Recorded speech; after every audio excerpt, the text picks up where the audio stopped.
Arun சத்யாவ finance வேலையில சேர்த்து விட்டாரு. அந்த ஃபைனான்ஸ் மூலியமா ஒருத்தவங்க வீட்ல காசு கலெக்ட் பண்ண போன இடத்துல ரொம்ப வருஷமா வட்டியும் குடுக்கல, அசலும் குடுக்கலங்கிறதுனால, அந்த வீட்ல இருக்க பொருளெல்லாம் தூக்கி போட்டு வர சொல்லிட்டு ஃபினான்ஷியர் சொல்லியிருக்காரு.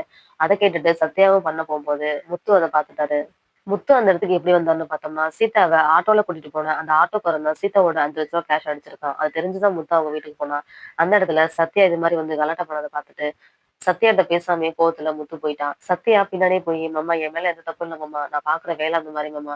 என் ஃபினான்ஷியர் கண்டிப்பா இன்னைக்கு காசு வாங்கி தர சொல்லியிருக்காரு மாமா. இல்லன்னா வீட்ல இருக்க பொருள்லாம் தூக்கி போட சொன்னாங்கன்னு" சொல்லிட்டு சத்யா சொல்றான்.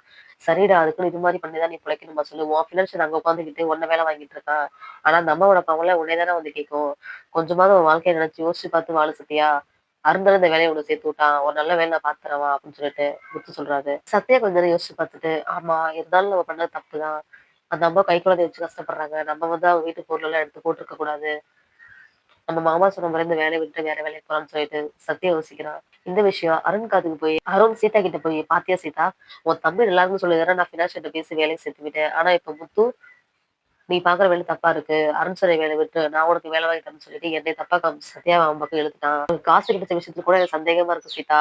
அது எப்படி திருடன் வந்து கரெக்ட்டா எப்படி முத்துகையில மாட்டுனான்? போலீஸ்காரங்க நாங்க தேடிட்டு இருக்கோம். எங்களுக்கு தெரியாம எப்படி முத்துகையில மாட்டி கரெக்ட்டா திருடினவன் காச அப்படியே வச்சிருப்பானா சொல்லு. கொஞ்சம் கூட செலவு பண்ணாம இருந்திருப்பானா? எனக்கு தெரிஞ்சு முத்து தான் இந்த வேலையும் பண்ணியிருக்குன்னு சொல்லிட்டு முத்து தப்பா சீதா கிட்ட சொல்றா. சீதா யோசிச்சு பார்க்குறா. கேஷும் 5,00,000 முழுசா அப்படியே கிடைச்சிருச்சு. திருடுனவன் கண்டிப்பா செலவு பண்ணியிருக்கணும்.